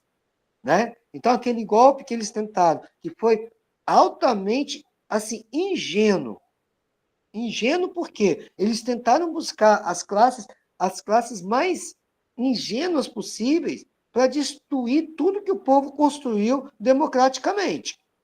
E aí, agora, né, se a gente não conseguiu dessa forma, agora nós vamos tentar de outro. Por isso que não adianta a gente aqui ficar falando mal ou bem se Lula é ou não é esquerda, porque isso aí a gente já sabe há muito tempo. Isso a gente já está. O Partido dos Trabalhadores não se formou com ideologia comunista. Não existe isso no PT. Agora, é importante que a gente entenda que ou a gente, politicamente e estrategicamente, convence o trabalhador de que ser comunista não é comer criancinha. Ser comunista é pegar o que é nosso, produzido por nós trabalhadores, e redistribuir equitativamente. E pensar que, se hoje a gente não tem isso como estratégia de imediata, o que nós temos que pensar ainda é um estado de bem-estar social, infelizmente, para garantir que, pelo menos, parte dos nossos anseios sejam conquistados, né? Como a Lei 10.639, como outras legislações que nós temos visto por aí. Obrigado, gente. Obrigado, Paulo. Inclusive, assim, eu acho que ninguém espera nada do Congresso, né? Ainda mais esse Congresso aí, tipo, eu acho que desde quando eu comecei a acompanhar a política, assim, tipo, eu ouço sempre, ah, não, esse é o pior Congresso da história. Aí vem as novas eleições, passa a eleição. Pô, esse agora é o pior Congresso da história. Tipo assim, é sempre assim, tá ligado? Até porque é um Congresso dentro de um sistema capitalista, assim, como a gente viu bem naquele primeiro livro, né, O Estado e a Revolução, tipo, a gente não deve esperar nada desse Estado assim. O estranho é quando aparece, tipo assim, uma liderança, né, que se diz popular, que se diz isso, que se diz aquilo, né, e aí no primeiro momento é o primeiro a colocar uma posição, tipo, covarde, né, ou uma posição, tipo, confusa, né, das coisas. Então, por exemplo, você vai perguntar, qual é a política do governo para a questão do genocídio que Israel está fazendo, tipo, na Palestina, sabe? Qual é a posição do governo em relação, tipo, aos ataques que os Estados Unidos e Israel estão fazendo agora no Irã? São assim, posições muito confusas, assim, tipo, e não é à toa, né? Isso se dá muito por conta dessa covardia, assim, de não saber, tipo, quem é seu inimigo de fato, né? Que no nosso caso aqui, enquanto latinos, né, é o imperialismo norte-americano, né? Que a todo momento nos ameaça, né? Então, eu acho que na América Latina, assim, tipo, quem está fazendo principalmente esse enfrentamento, está se colocando como um presidente de fato, é o Gustavo Petro, assim, tipo, o Gustavo Petro não é nenhum comunista, não é nenhum marxista-leninista, tipo, é alguém que, tipo assim, é um bom reformista, sabe? Tipo, é um cara que simplesmente defende um projeto que é diferente do que defendem os comunistas, mas que, tipo assim, tem um punho firme e que, tipo assim, não é um covarde, né? Tipo, recentemente eu tava até comentando com o Jalco, ele, tipo assim, tá investindo na educação pública um montante muito maior do que o Brasil, tipo assim, e o que a gente tem de dinheiro para investir em educação pública é gigante, sabe? Ele tá, por exemplo, aumentou recentemente o salário, né, da, da população, dos trabalhadores. E, assim, não é fácil, né? Tipo, a gente, enquanto liderança, e aí principalmente quem está enquanto presidente, né? Não é dizer que, tipo, é fácil enfrentar o imperialismo. Não é fácil. Mas, assim, tem que, assim, ter, né? Ter sangue latino na veia, né? Porque nossa história, se a gente for pegar, tipo, as lideranças latinas, tipo, é gente que enfrentou o imperialismo. Eu acho que a partir desse histórico, né? Dá para se basear bastante, né? Não é à toa que, por exemplo, o Gustavo Petro ele se baseia naquele. Eu esqueci o nome dele, meu Deus. O, esqueci o nome do cara que o Gustavo Petro se baseia. Mas é uma liderança histórica assim, da América Latina, né? Que pensava na Grande Colômbia e tal.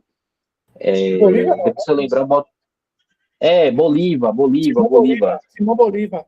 Simão Bolívar, Então, assim, a gente tem base, né?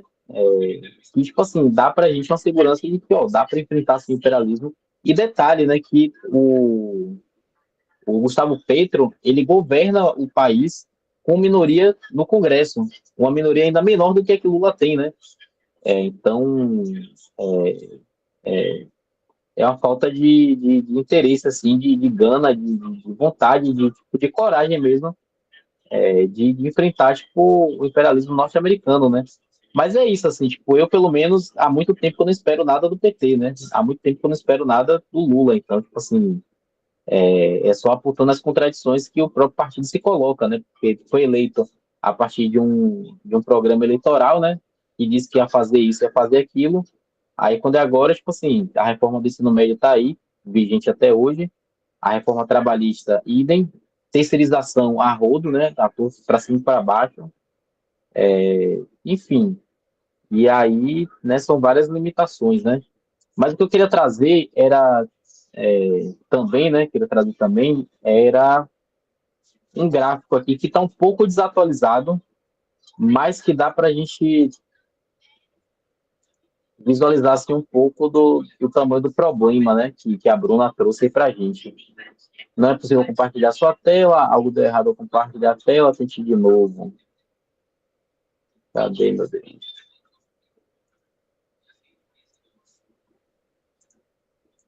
Aqui, consegui. Não sei se vocês conseguem visualizar. Deu uma aumentada no gráfico aqui. Qualquer coisa, agora no computador tá dando para dar zoom, né? Quando exibe tela. Também se tiver no celular é só fazer um movimento de pinça, assim, que aí consegue chegar no gráfico.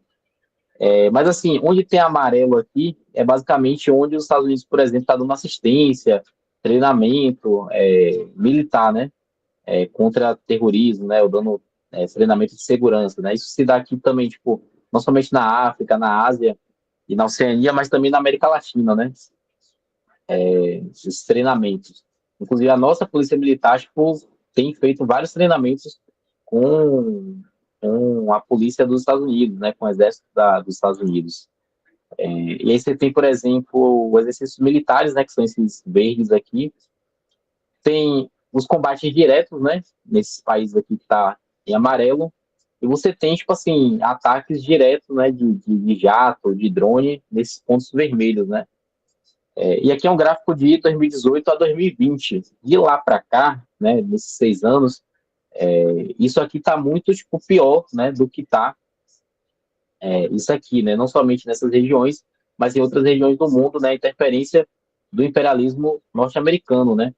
E aí fica a dúvida, assim, será que tipo, é de fato uma decadência, né, dos Estados Unidos ou é uma consolidação, né? Fica aí a, o questionamento. É isso.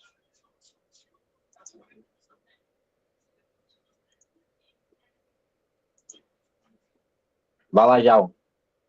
Não precisa nem esperar, não precisa nem esperar passar a palavra, velho. Só vai falando. É porque eu não vi se tem mais gente aí para querendo falar, né? Mas vamos lá. Massa, tudo que foi pontuado aí. Agora eu penso de tal forma: se eu chegar em um local onde tem pessoas que estudam, né, os textos e eu não puder falar abertamente dos nossos pensamentos, eu não sei onde a gente vai discutir além do senso comum. Porque uma coisa é o que eu vou conversar com meu vizinho aqui, se estiver rolando um assunto, que eu acredito que, inclusive, as pessoas que estão ao nosso redor que devem puxar o assunto, né? Outra coisa é o assunto que eu vou querer discutir, seja dentro da universidade, seja em uma roda de conversa com camaradas que estão ali, indo além do senso comum. Então, eu não acho que a gente tem que chegar num espaço desse e discutir com senso comum. A gente tem que chegar aqui realmente e ir muito além do que o senso comum permite que a gente vá, né? E pensando dessa forma, quero trazer também que eu acho que se complementam muito, quando a Rosa Luxemburgo, no Reforma ou Revolução, ela fala que a social-democracia ela tem um teto, porque ela aponta que esse próprio grupo dominante de empresários, né, que a gente chama da burguesia, dos grandes capitalistas, eles não são homogêneos. Um exemplo, quando o Lula ganha a eleição de 2022, a gente viu várias pessoas no estúdio da Globo comemorando a vitória do Lula. E a gente sabe que a Globo não são pessoas sociais-democratas ali, não são classe trabalhadora. A gente viu muitos empresários comemorando a vitória do Lula em 2022, porque, assim como a classe trabalhadora ela é diversa, então ela tem pessoas com diversos pensamentos e a gente disputa a consciência, assim a classe dominante também, ela é diversa, e tanto que em 64 havia uma disputa muito grande entre a classe social econômica do campo com a urbana, né, com a industrialização do Brasil. Então, essa disputa, inclusive, muitas vezes a gente se aproveita da disputa deles, entre eles, para alcançar algumas coisas, né? E o limite, quando a Rosa ela aponta que o limite da social-democracia é justamente um teto que a burguesia permite, uma burguesia que essa burguesia do bem-estar social, né, que ela permite, que ela compreende que esse estado de bem-estar, apesar que o estado de bem-estar social ainda não existia na época da escrita da Rosa, né, mas era uma burguesia que sabia que alguns benefícios ao povo fazia com que ela lucrasse mais, né, então ela permitia que o povo chegasse até um teto e ali, indo além dali, ela barrava, né, você só vai até aqui. Então, hoje a gente vê isso com a social-democracia, com esse estado de bem-estar social, né? O estado de bem-estar social é justamente esse teto que essa elite socioeconômica que compreende que é necessário é, regular o Estado de tal forma para que ela continue lucrando, vá. Existe o grupo de empresário que é justamente sugar o bagaço da laranja. Tá só o bagaço, eu quero sugar mais. Né? Tem diversos. Não que a galera da social-democracia não seja sugadora, mas é uma burguesia que compreende a política e a forma de explorar de outra forma. Né? Existem diversas formas de explorar. Então, trazendo isso, porque quando a gente pensa no PT, e a gente o que é que eu falo muito? O PT está muito poder de crédito, que é o poder de compra, você pode parcelar a televisão em 20 vezes que nunca teve, você pode colocar seu filho numa instituição privada de educação superior, porque a pública não permite esse investimento.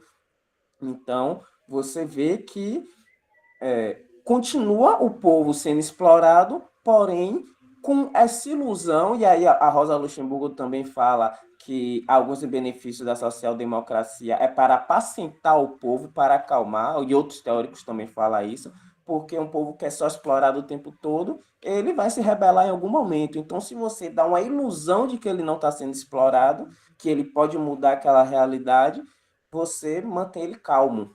Né? E é isso que o pessoal do bem-estar social faz, é manter o povo calmo. Olha, você pode comprar uma televisão, até porque eles usam a televisão para ludibriar, você pode comprar um computador, um celular, você pode ter aquele tênis mais caro.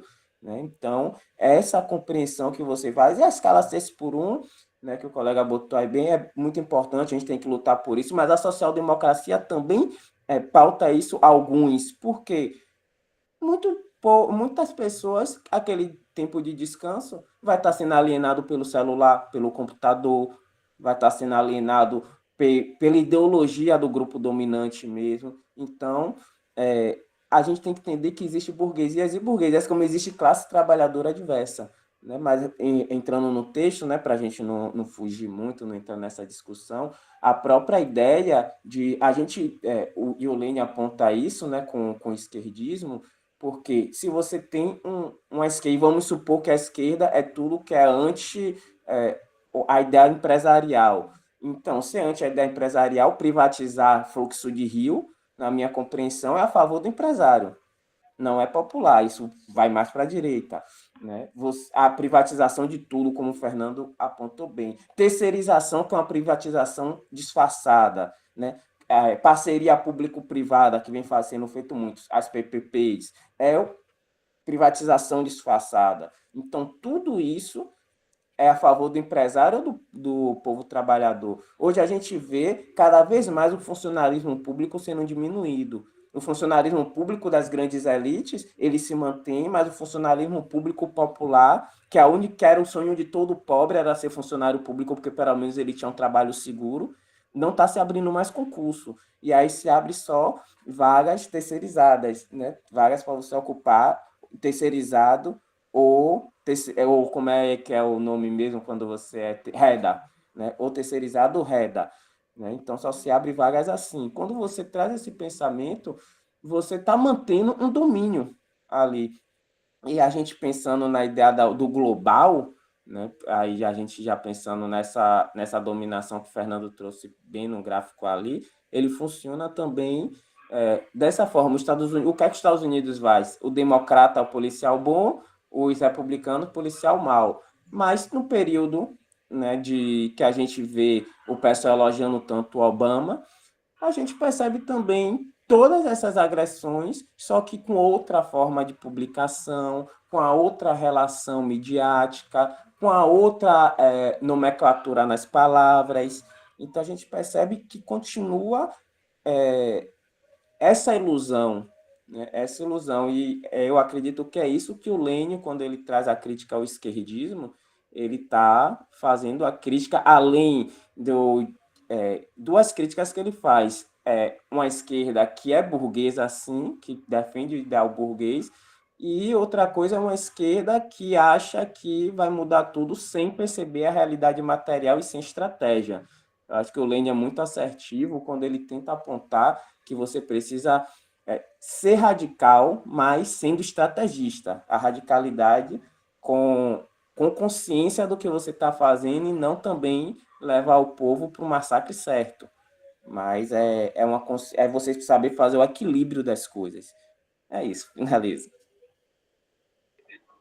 Até porque o nosso povo já está sendo massacrado, né? Eu acho que, inclusive, para a gente que é da Bahia, tipo assim, talvez para outros estados seja mais difícil considerar o PT como um partido de direita. Mas para a gente que vive na Bahia, tipo assim, aqui é o estado que mais mata pessoas negras, pô. E é o governador que manda na PM. Pô, aqui os governadores do PT, tipo, falam absurdos, assim. Então, para a gente é muito evidente, assim, tipo, acho que tem quase 20 anos de governo do PT aqui já. E, tipo, basicamente eles reproduzem uma lógica dos partidos de direita, né? Da família do ACM, né? No caso, o avô e tal. Enfim, galera, vou pedir para a Bruna fazer as considerações finais, né?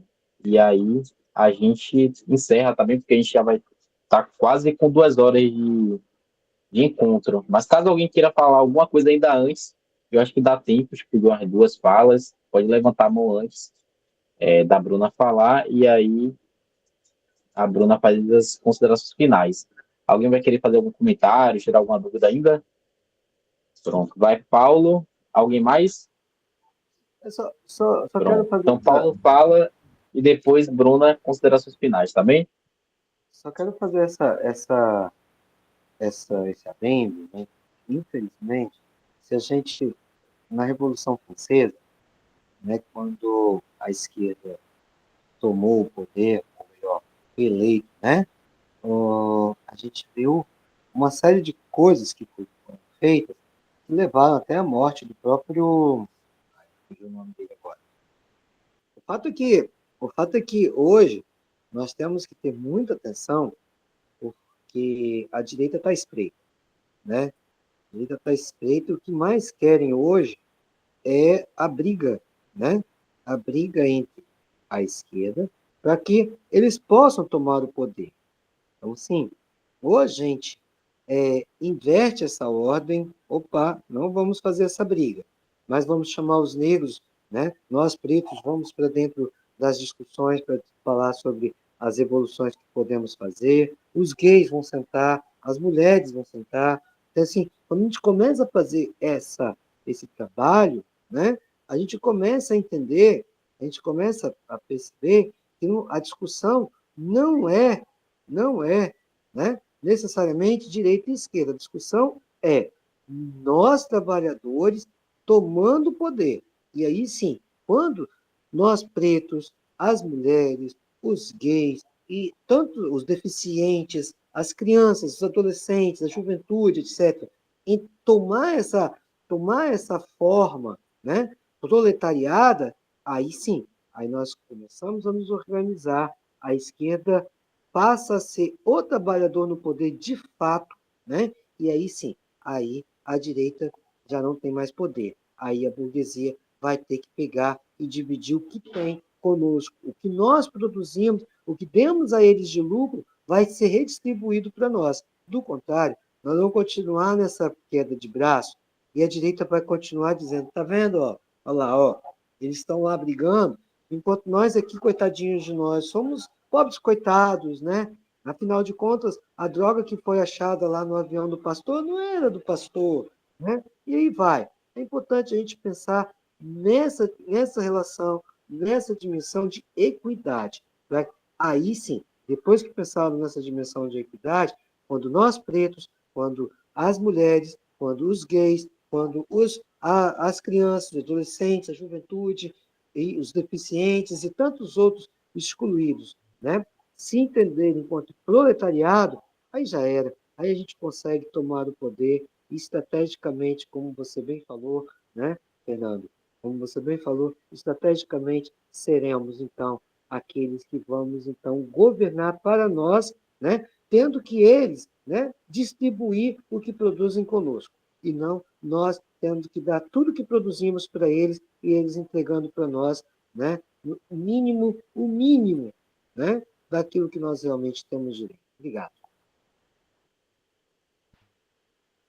Então, Fernando, para finalizar, né, esses dois capítulos da leitura que foi feita, né, me fizeram ver um panorama, né, histórico, social muito claro, né? Como na última aula Alan destacou, né, que Lênin ele fala de uma forma muito clara.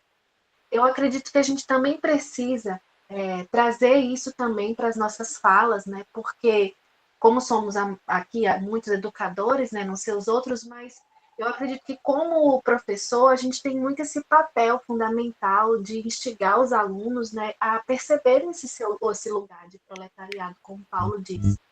Então, realmente é uma situação em que estamos pensando sobre um país hegemônico que está em crise, que está enfrentando aí, ao mesmo tempo, a crise ali, uma fragilidade na sua forma de poder, mas ao mesmo tempo se expande, como o Fernando mostrou nesse gráfico. Então, eu acredito que é importante a gente também usar esse momento, esse espaço aí de fragilidade dos norte-americanos, para a gente fazer questionamentos com quem consegue, né?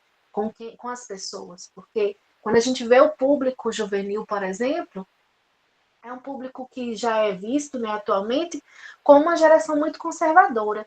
Mas eu, na minha prática pedagógica, eu percebo também que é uma geração conservadora, mas também muito frágil, que não possui muitos conhecimentos, né, históricos. Então, muitas vezes, quando eu entro em certos debates com esse público, facilmente a gente consegue chegar a uma outra ideia, porque eles não têm noções muito claras sobre as coisas, são baseados muito no senso comum. Então, eu acredito que quando o Lênin ele traz essa noção do que está sendo o imperialismo, né, que está se desenrolando, é uma forma da gente levar isso também, né? E está acontecendo e vai continuar acontecendo, porque eu não acredito que vai ser algo que vai ser mudado assim, né? Eu acredito que em relação ao que estava sendo discutido antes, da crise ou não, da decadência ou não do Império Norte-Americano, mas eu vejo que também está se desenrolando outros impérios, né? Outras formas de imperialismo e outros proprietários. Então, como o Fernando falou, o que a gente está vendo? É uma mudança de proprietário, como o Lênin disse, ou é uma outra configuração? Então, eu acredito que pelo desenrolar parece ser outros proprietários. Até porque a gente não chegou ainda a um nível em que as pessoas pensam para além disso, né? Então, a minha fala final é essa. Eu agradeço muito a Fernando pela oportunidade de mediar esse dia, né? Então, é isso, gente. Obrigada. Eu que te agradeço, pô. Nós aqui que te agradecemos. Certeza aí quem assistir também depois aí, né, sua apresentação vai gostar bastante, tanto da apresentação como da discussão. Muito obrigado mesmo, assim, por se disponibilizar, né? Para quem não sabe, gente, a Bruna, e eu vou revelar aqui, tá, Bruna? A Bruna tá com o neném, né? Tipo, que vai nascer recentemente, e tá aí, né, Aqui para o mês se que vem. colocando para facilitar. Aí, ó. Vem aí mais um comunistinha no mundo.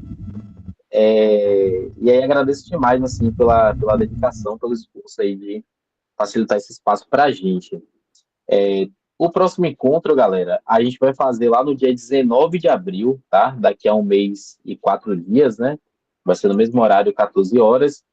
Quem vai facilitar esse encontro, dessa vez, vai ser o Jal, né? Que vai ser a primeira vez ele facilitando o encontro aqui do grupo de estudos das obras de Lenin, né?